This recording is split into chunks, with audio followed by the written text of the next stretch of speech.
Hello guys, in this video I'm going to show you how to set up a spending budget on Revolut.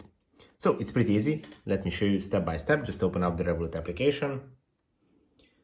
On the Revolut app, go to the home page, which is on the bottom left corner of the screen.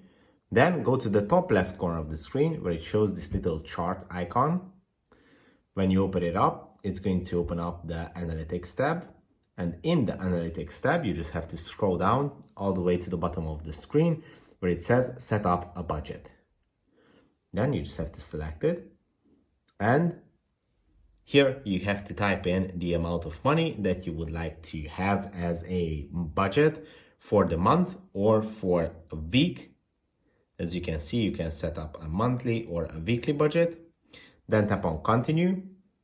And here, if you want, you can set up your budget based on all the different expenditures. So you can set specific amount for utilities, transfers, cash, and all the rest. And when you have your budget set up, you just have to tap on done, or you can reset if you want to recalculate.